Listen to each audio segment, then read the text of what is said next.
نہ میں وہابی نہ میں بابی، میں ہوں مسلم علمی کتابی، نہ میں وہابی نہ میں بابی، میں ہوں مسلم علمی کتابی، نہ میں وہابی نہ میں بابی، میں ہوں مسلم علمی کتابی۔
جی انجینئر صاحب، اگلا سوال ہے، ایک بھائی باہر سے سوال کر رہے ہیں کہ جیسا کہ پاکستان میں بہت جگہوں پہ سیلاب آیا ہوا ہے، ہر طرف تباہی مچی ہوئی ہے، تو اللہ کے نبی نے کیا کوئی اس سچویشن کی کوئی دعا بتائی ہے تو وہ شیئر کر دیں، اور ایک دو حدیث بتا دیں کہ انسانیت کی خدمت میں کس طرح ان کی ہیلپ کری جائے، اس سے ریلیٹڈ کوئی حدیث وغیرہ ملتی ہیں کہ کسی بھائی کی مدد کرنے سے متعلق، تاکہ لوگ آگے آئیں، ہیلپ کریں؟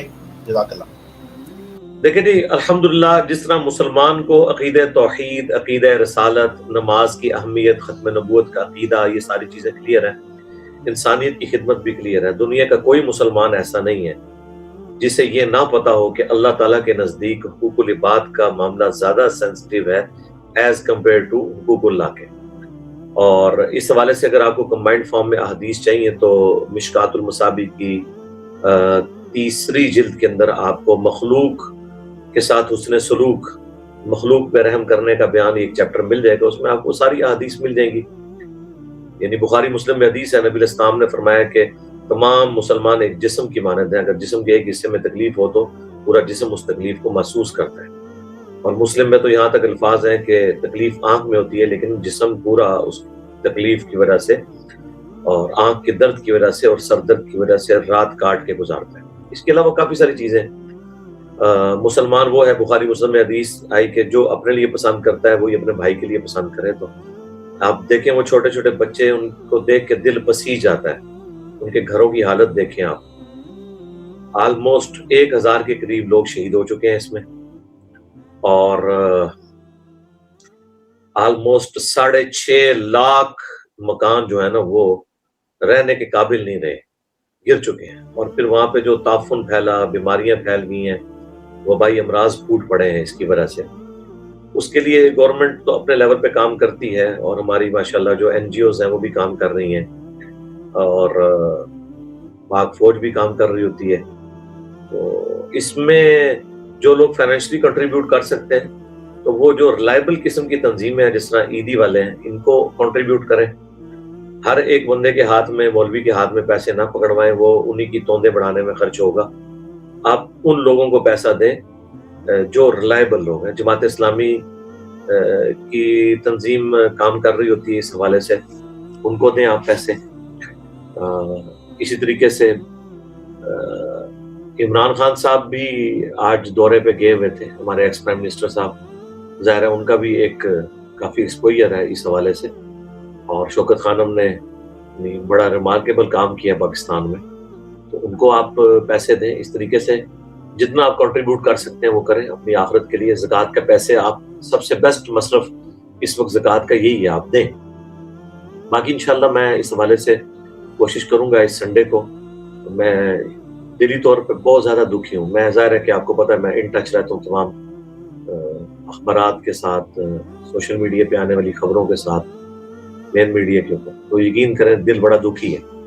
میں نے اس دفعہ ارادہ بنایا کہ جو پرسوں سنڈے والے دن ہمارا لائیو سیشن آئے گا، پبلک سیشن، اس میں جو ہر دفعہ میں کرنٹ افیئر کے طور پہ مختلف جو معاملات ہیں ان کو ٹیک اپ کرتا ہوں، پراپر کوسچن آنسر سیشن جو ریئل ٹائم آتا ہے اس کو شروع کرنے سے پہلے، اس میں ٹاپ آف لسٹ اس دفعہ یہی والا ایشو ہے، سیلاب والا ایشو۔ میں نے پچھلی دفعہ بھی دعا کروائی تھی، اس دفعہ بھی دعا بھی کراؤں گا، اور یہ ساری چیزیں انشاءاللہ ڈسکس کروں گا، اور کوشش کروں گا اس چیز کو بھی ڈسکس کروں کہ ہر چیز کو جو گناہوں کے ساتھ جوڑ دیتے ہیں، اور بجائے یہ کہ ان بارشوں کو اپرچونٹی بنایا جاتا، ہم اپنے ڈیمز فل کر لیتے، اپنی زمین کا واٹر ٹیبل بہتر کر لیتے، اور اس کے ذریعے اپنی بجلی سستی کر لیتے، ہم اس چکر میں پڑ جاتے ہیں کہ اللہ کا عذاب آ گیا۔ یہ سارے عذابات یہی ہیں اللہ کے بندو۔ یہ ملک آج آپ خدا نہ خواستہ، میں ایک for the sake of argument بات کر رہا ہوں، یہ آپ چائنا کے حوالے کر دیں، آپ امریکہ کے حوالے کر دیں، آپ دیکھیں انہی ساری چیزوں کو وہ اپرچونٹی بنا لیں گے۔ آج تک نہری نظام انگریزوں کا بنایا ہوا ہے، آج تک جو ریل کی پٹریاں ہیں وہ انگریزوں کی بچھائی ہوئی ہیں، انہوں نے چند جگہ پہ ریپلیس کی ہیں، لیکن وہ ریلوے ٹریک جو ہے نا وہ سارے کا سارا انگریز، میں حیران ہوتا ہوں 90 سال کے اندر انڈیا اور پاکستان کو انگریز اتنا کچھ دے کے چلے گئے ہیں کہ آندہ 1000 سال بھی ہم نہیں دے سکتے۔ تو اللہ کا شکر ادا کریں، وہ آپ کو یہ عدالتی نظام دے گئے ہیں۔ لوگ تو کہتے ہیں جناب اسلامی سزائیں ہوں، آپ تو کچھ بھی نہیں کر سکے، جائیں دیکھیں سعودی عرب کے اندر کون سا عدالتی نظام چل رہا ہے۔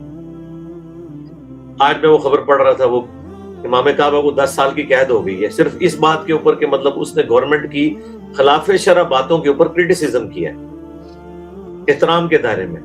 یہاں تو ہر دوسرا بندہ اٹھتا ہے پرائم منسٹر کو گالی نکال دیتا ہے۔ کچھ عرصہ پہلے تک تو آرمی چیف بچا ہوا تھا، تو اب تو آرمی چیف بھی نہیں بچا ہوا، ٹھیک ہے جی، لیکن یہاں کسی کو 10 سال کی قید نہیں ہوتی ہے۔ دیکھیں اسی وجہ سے کہ یہاں ڈیموکریٹک ویلیوز ہیں، ٹوٹا پھوٹا آئین جو ہے پھر بھی ایک نعمت ہے اس نیشن کے لیے، ٹھیک ہے، عدالتیں کتنی بڑی نعمت ہے، ورنہ آپ اندازہ کریں کہ اگر ایک ون مین شو ہوتا تو آج رانا ثناء اللہ صاحب کیا کرتے پی ٹی آئی کے ساتھ، اگلے پچھلے بدلے اپنے لیتے، یا یہ ون مین شو ہوتا اور پچھلی حکومت کے اندر عمران خان صاحب کو جتنا غصہ تھا اپنے مخالفین کے اوپر وہ کیا کچھ کر دیتے، کچھ کیا بھی لیکن وہ آزادانہ نہیں کر سکے عدالتی نظام کی وجہ سے۔ تو یہ بڑا نعمت ہے۔ تو یہ کہنا کہ جناب یہ سیلاب عذاب الہی نازل ہو گیا، پھر عذاب الہی یہ ہے کہ ہمارے جو ہے وہ بجائے یہ کہ ہم اپنی غلطیوں سے سیکھیں، ہم جو ہے وہ اپنے آپ کو سدھارے، ہر چیز ہم نے عذاب الہی کے کھاتے میں ڈال کے تو اپنے آپ کو سیٹسفائی کیا ہوا ہے۔ تو میرے بھائی بجائے رونا دھونا کرنے کے اللہ کی طرف رجوع ضرور لائیں، خوشی میں غمی میں۔ آپ نے صرف سیلاب کے موقع پہ اللہ کو یاد نہیں کرنا، اس کے علاوہ بھی یاد کرنا ہے، سنت اذکار کریں، وظائف کریں، اللہ کی طرف رجوع لائیں اور اپنی مستقبل کی بہتری کرنے کی ضرورت کریں۔ سورۃ الانفال میں اللہ تعالیٰ فرمایا اللہ تعالیٰ اس قوم کی حالت نہیں بدلتا، اور اللہ تعالیٰ کسی کی نعمت اس وقت تک نہیں چھینتا جب تک کہ وہ خود اپنے کرتوتوں کی وجہ سے یہ کام نہ کروا لے۔ تو یہ تو ہمارے کرتوت ہے کہ جو ہم ان چیزوں کو اپرچونٹی نہیں بنا رہے۔ دنیا کے کس ملک میں ہوتا ہے کہ ایک دریا جس کی کیپیسٹی تھوڑی سی ہے اور آپ کو پتا ہے پیچھے سے ریلا آیا تو اس کے کنارے کے اوپر آپ لوگوں کو ہوٹل بنانے کی اجازت دے رہے ہیں؟ سوات میں دیکھیں ہوٹل گرے ہیں۔ اللہ کے بندو، یہ ہوٹل جو ہے نا وہ دریا کے اندر بھی انگریزوں نے بنایا ہوتا نا تو 100 سال تک نہ گرتا، جنہوں نے سمندروں کے اندر جو ہے وہ اتنے بڑے بڑے پل بنا دیے۔ آپ کو نہیں پتا کہ زمین کٹ جاتی ہے، یہاں تو اس طرح کی کنسٹرکشن ہوتی ہی نہیں ہے، کیونکہ وہ تو پھر 100 گنا زیادہ پیسے لگنے تھے۔ اگر یہ 10 کروڑ روپے کا بنا ہوا ہے تو وہ تو شاید 1 ارب روپے کا بنتا، اس طرح کا ہوٹل کے جس کو آپ نیچے 300-400 فٹ سے لا کے اس کے پلر اٹھاتے کہ وہ بے شک جتنے مرضی ریلے آتے پوری زمین بھی بہ جاتی، وہ ہوٹل نہ اپنی جگہ سے ہلتا۔ آپ نے اسی زمین کے کارنر پہ ہوٹل بنایا ہوا ہے، ذرا سی زمین کی کٹائی ہوئی ہے تو وہ ہوٹل دھڑام سے نیچے آ گیا۔ یہ کوئی یعنی کنسٹرکشن کے اصولوں کے مطابق ہے؟ اور اب آپ کہیں نہیں وہ پیچھے سے ریلا آ گیا اور کوئی بندہ وہاں ہوٹل میں کھڑا ہو کے دروشی پڑے گا اور پھونکے گا تو وہ ہوٹل گرنے سے بچ جائے گا؟ کبھی نہیں بچے۔ اپنی نااہلیوں، اپنی غلطیوں، اپنی جو ہے انکمپیٹنسی، اپنی جہالتوں کو اس کے ساتھ جوڑ رہے ہیں ہم لوگ کہ اللہ کا عذاب آ گیا۔ اللہ کا عذاب یہ آیا ہوا ہے ہمارے اوپر کہ ہمیں کوئی عقل نہیں آ رہی ہے کہ ہم ان چیزوں کو اپرچونٹی یوز کریں۔ بلوچستان میں جہاں پانی کے لیے لوگ ترستے ہیں، آج جناب 32 ڈیم وہاں ٹوٹ گئے ہیں بھر بھر کے، وہ چھوٹے چھوٹے ڈیم جو ہیں، پھر بھی اب گرمی آنی ہے تو کیا سالی ہو جانی ہے؟ جو اللہ آپ کو اتنا پانی دے رہا ہے آپ یوٹیلائز کیوں نہیں کرتے اس پانی کو؟ چھوڑ دیں, ہمارے دل میں تو بہت کچھ ہے. میں نے 14 اگست کے اوپر بھی کافی رونا رویا تھا اس حوالے سے. کیا کس چیز کا رونا رویا جی. جی نیکسٹ.